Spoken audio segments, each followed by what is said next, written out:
Good morning students. आज हम लोग chapter 7 the making of traditional culture के बारे में नोट्स लिखेंगे।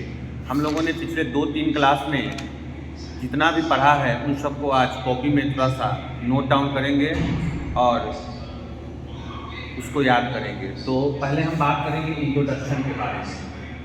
इंट्रोडक्शन के बारे में जितना भी हमने पढ़ाया है उन सबका आज हम लोग नोट्स करने वाले हैं। तो इंट्रोडक्शन में हम लोग लिखेंगे in this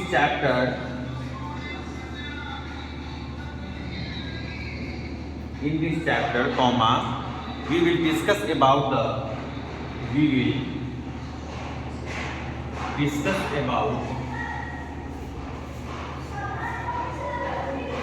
the traditional culture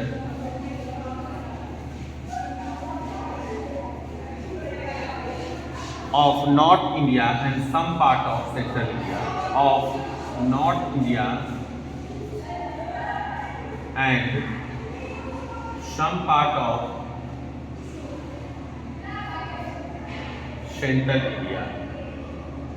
तो आज हम लोग इसी के बारे में बात करेंगे, सेंट्रल इंडिया और नॉर्थ इंडिया के हिस्सों के बारे में। ये सब हम लोगों ने पहले ही पढ़ चुका है, तो आज हम लोग केवल इनके बारे में लिखने का कोशिश करेंगे। दूसरा जो लाइन होगा वो होगा in this way we will also identify people by their language,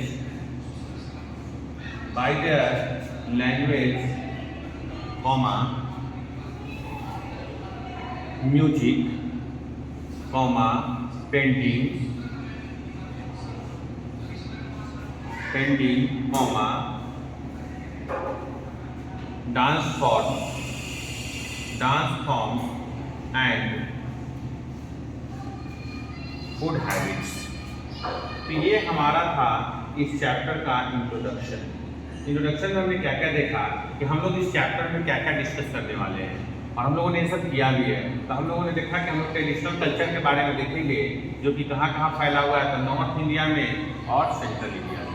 और हम लोगों को जानने की कोशिश करेंगे, कैसे आइडेंटिफाई करेंगे, तो उनके लैंग्वेज के द्वारा, उनके म्यूजिक के द्वारा, उनके पेंटिंग के द्वारा, उनके डांस फॉर्म के द्वारा और उनके जो फूड हैबिट हैं उनके द्वारा। इन सब के जरिए हम लोग ये जानेंगे कि इस चैप्टर में हम लोग कैसे लोगों को पहचान रहे हैं। तो ये था आपका इंट्रोडक्शन। आप लोग एक बार स्क्रीनशॉट कर लीजिए या फिर इसको नोट डाउन कर लीजिए।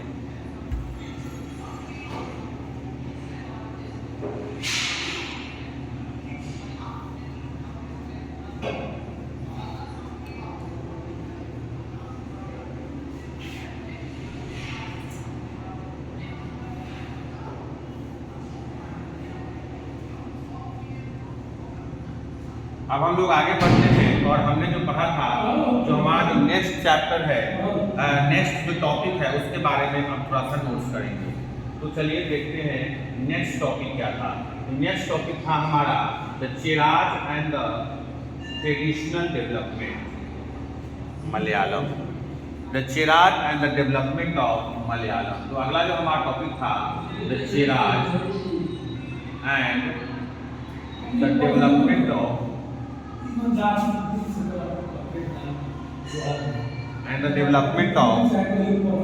मलयालम। इसी के बारे में हम लोग पूरी अच्छी तरीके से एक नोट्स तैयार करेंगे, ठीक है। तो इसमें हम लोग इतना शुरू करते हैं, the official language of Chera dynasty. हम लोग शुरुआत कर रहे हैं official language of Chera dynasty.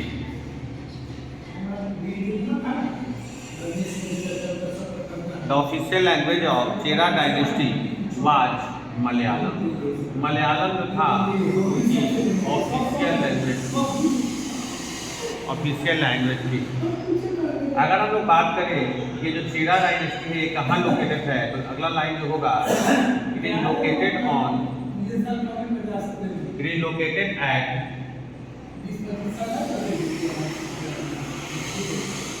Kerala, ये केरला में लोकेटेड है, it is located in Kerala, ये केरला में लोकेटेड है। अगला जो पॉइंट होगा इसमें हमारा वो होगा it was established in 9th century, यानी ये जो आपका चेरा डायनेस्टी है it was established in 9th century, यानी इसका जो एस्टेब्लिशमेंट हुआ था वो 9th सेंचुरी में हुआ था। आगे बात करेंगे हम लोग, आगे देखते हैं इट्स कैपिटल वाज महोदयापुरम, ये सब हम लोग पढ़ चुके हैं, केवल हम लोग आज नोट्स तैयार कर रहे हैं। इट्स कैपिटल वाज महोदयापुरम, महोदयापुरम जो थी इस चेरा डायनेस्टी की राजधानी हुआ करती थी। आगे देखते हैं in 12th century the first literary work, आगे हम थोड़ा बढ़ते हैं 12वीं शताब्दी में, इन 12th सेंचुरी 12वीं शताब्दी में the first literary work, the first literary work, the first literary work written in Malayalam, written in Malayalam, also borrowed from the Sanskrit literature, also borrowed from Sanskrit epic. अब थोड़ा सा इसको समझने की कोशिश करते हैं कि लाइन का क्या रहा है। तो पहला बात करते हैं तो ऑफिशियल लैंग्वेज क्या था चेरा डायनेस्टी का, मलयालम था। ये कहाँ लोकेटेड था, सिंपल केरला में। इसका एस्टेब्लिशमेंट कब हुआ था, 9th सेंचुरी में। इसकी राजधानी कहाँ थी, महोदयापुरम थी। 12वीं शताब्दी में इसका जो फर्स्ट लिटरेरी वर्क था जिसको मलयालम में लिखा गया था वो कहाँ से लिया गया है, तो असल में अगर बात करें तो ये बोरो किया गया है, यानी उधार लिया गया है कहाँ से, संस्कृत से। यानी इसके जितने भी लाइन हैं महोदय, ये क्या बोलते हैं, ये जो फर्स्ट लिटरेरी वर्क का ये लगभग लाइन जो है वो संस्कृत से ही लिया गया है। इसलिए ये जो है संस्कृत का ऋणी है। बोरोड का मतलब क्या होगा सर, तो ऋणी होगा। ऋणी का मतलब होता है जो कोई भी चीज़ क्या लेता है, उधार लेता है, उसको ऋणी कहते हैं। संस्कृत उसी से लिया गया है। ठीक है, आगे बढ़ते हैं, थोड़ा सा और देखते हैं 14वीं शताब्दी में क्या है। एक बार आप लोग इसको नोट कर लीजिए या फिर स्क्रीनशॉट ले लीजिए।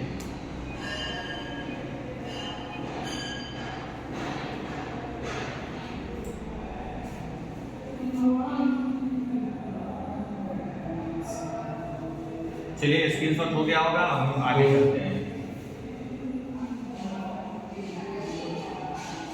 इसमें 2-3 लाइन और है जो हमें लिखना चाहिए और हम लोग लिखते हैं। तो इसी टॉपिक में 2-3 लाइन और है जो आप लोग लिख लेंगे। अगला जो लाइन है वो है इन 14th सेंचुरी। इन 14th सेंचुरी यानी 14वीं शताब्दी में हम लोग धीरे धीरे ऊपर की तरफ बढ़ रहे हैं, यानी हमारा जो सेंचुरी है धीरे चेंज हो रहा है। इन 14th सेंचुरी द लीला तिलकम, हमने बताया था कि लीला तिलकम क्या है सर, तो ये क्या है सर, तो ये एक ग्रामर और पोएट्री के बारे में डील करता है। Lilatilakam dealing with grammar,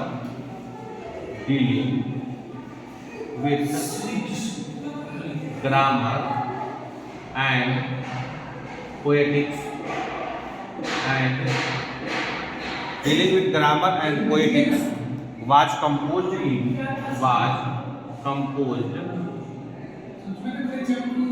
किस भाषा में कंपोज किया गया है, कंपोज इन मणिपरवलम।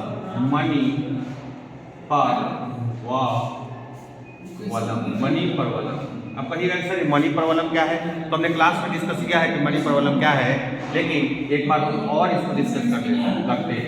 लिख लीजिएगा द लिटरेरी मीन ऑफ मणिपरवलम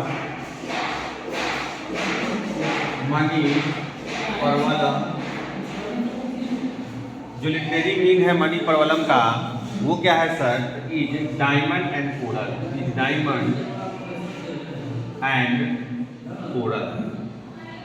कि डायमंड एंड कोरल है। इसका भी मीनिंग हमने बताया था कि डायमंड एंड कोरल क्या होता है। लिख लीजिएगा इसका, which refers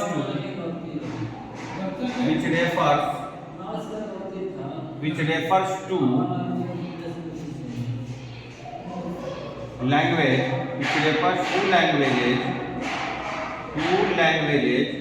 क्या क्या नाम है? तो नाम है Sanskrit and regional language. Two languages, Sanskrit and regional language. And कौन? Original language.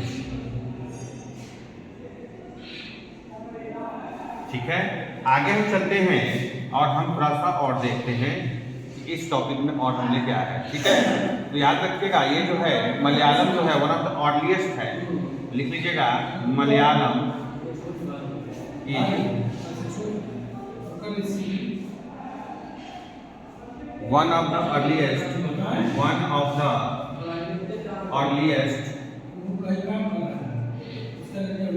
earliest examples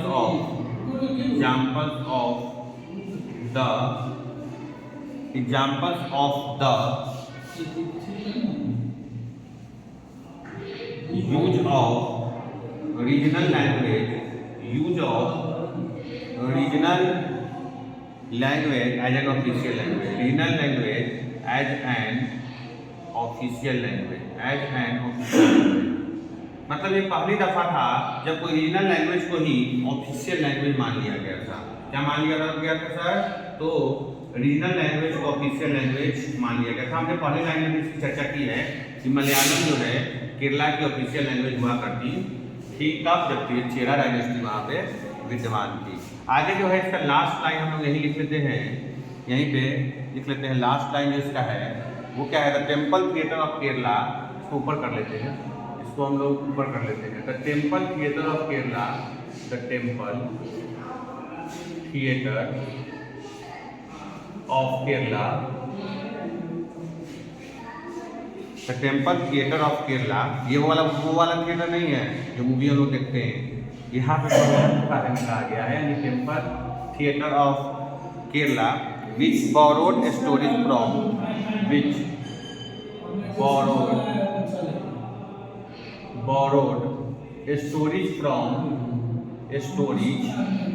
ये कहाँ से लिया गया स्टोरीज? ये अगेन वहीं से लिया गया है फ्रॉम द संस्कृत।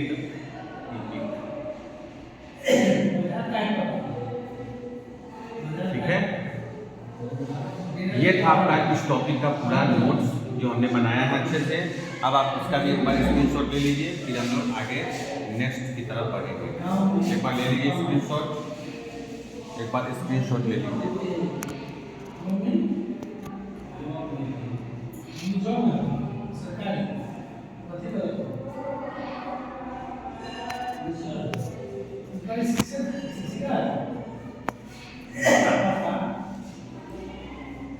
आशा करते हैं आप लोगों ने स्क्रीनशॉट ले लिया होगा। अब हम चलते हैं आगे और आप डिस्कस करते हैं अपना आज का तीसरा टॉपिक। हमने इंट्रोडक्शन देखा, हमने देखा था Cheras and the development of Malayalam, और अब हम चलते हैं आगे। देखिए हमारा आगे का जो टॉपिक है वो है जगन्नाथ कल्ट। इसके बारे में हम लोग देखेंगे, जगन्नाथ कल्ट के बारे में, इसके बारे में हम तैयार किए हैं, उसको लिखने की कोशिश करेंगे। तो अगला जो है वो है rulers and religious tradition the Jagannath cult. अगला जो टॉपिक है हमारा वो है rulers and religious tradition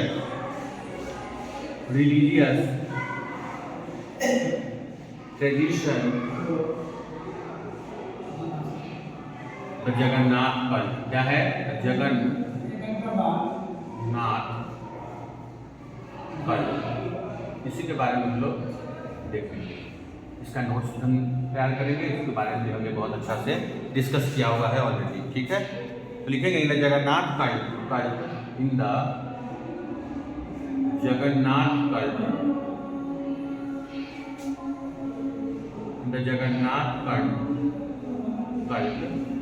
cult आपको पता है कल्ट का मतलब होता है community, a group of people. ठीक है, तो हम लोग बात करेंगे in the Jagannath cult people worship Lord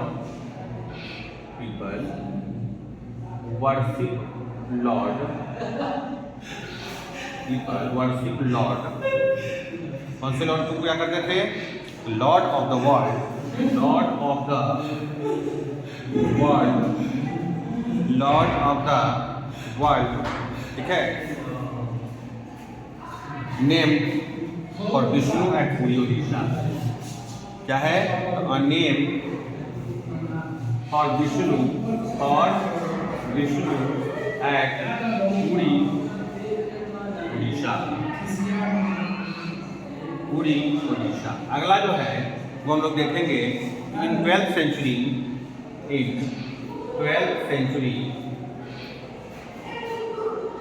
in 12th century the founder of Ganga dynasty, the founder of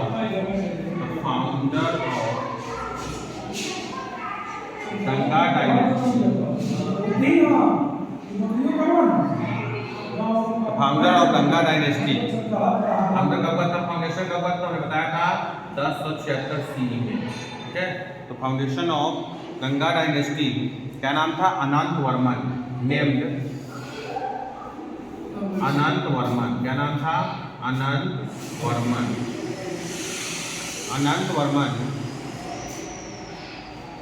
Anant Varman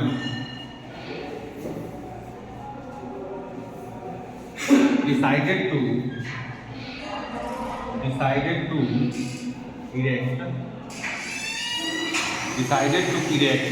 a temple for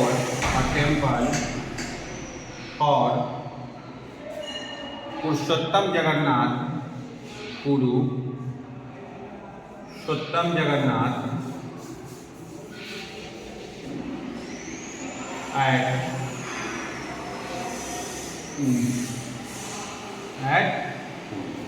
ठीक है। आगे हम 2 लाइन और देखेंगे, इस पर भाई आप लोग स्क्रीनशॉट ले लीजिए।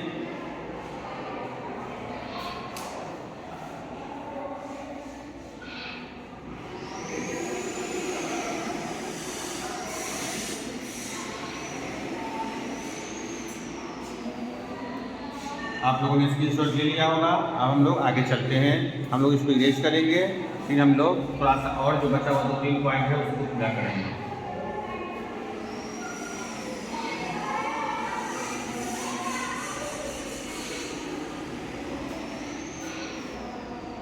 अगला लिखिएगा इन 1230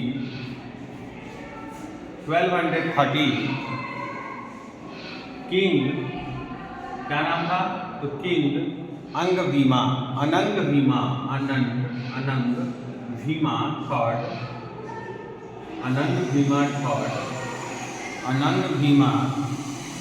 थर्ड proclaimed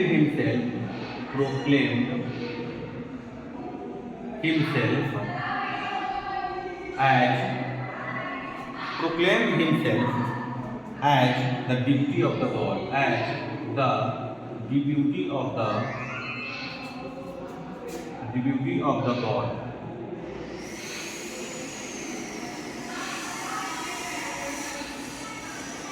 आगे चलेंगे हम लोग। The Maratha, the Mughal, the Mughals and east India company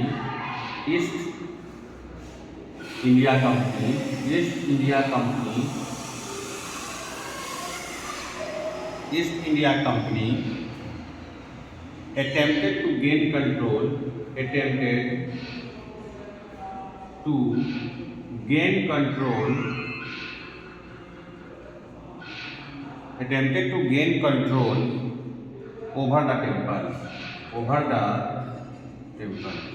ये टेम्पल के ऊपर ये चाहते थे कि कंट्रोल हो। कौन चाहते थे? मराठा चाहते थे, मुगल्स और ईस्ट इंडिया कंपनी। सब के बारे में हमने बहुत डिटेल से डिस्कस किया हुआ है, तो आप लोग एक बार नोट्स को पढ़ेंगे तो आपको ऐसे ही याद हो जाएगा, ठीक है। आगे चलते हैं। एज टेम्पल गेंड पॉपुलरिटी, जैसे जैसे ये टेम्पल की पॉपुलरिटी बढ़ी, gained popularity, it is the center of pilgrimage,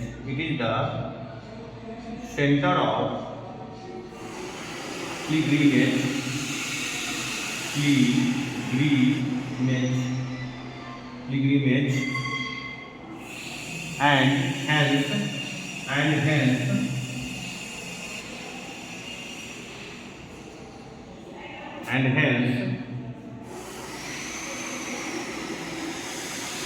the social and political value increase, and hence the social and political value increased.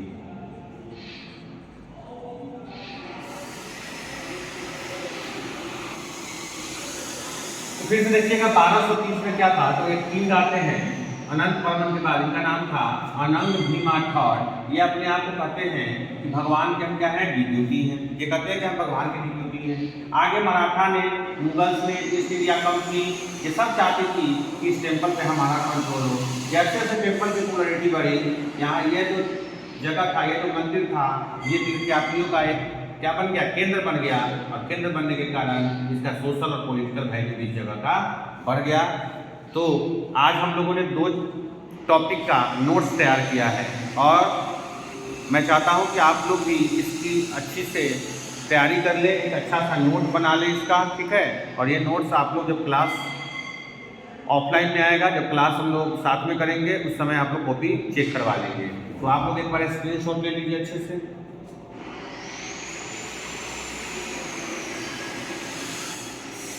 और कर लेना है, ऐसा नहीं कि नहीं होना चाहिए, ये कंप्लीट कर लेना है आप लोगों को। बहुत ही अच्छा नोट्स तैयार किया गया है। कल हम लोग आगे पढ़ेंगे और आगे का नोट्स भी हम लोग लिखने की कोशिश करेंगे। तो सभी का जुड़ने के लिए बहुत बहुत धन्यवाद। शुभ दिन।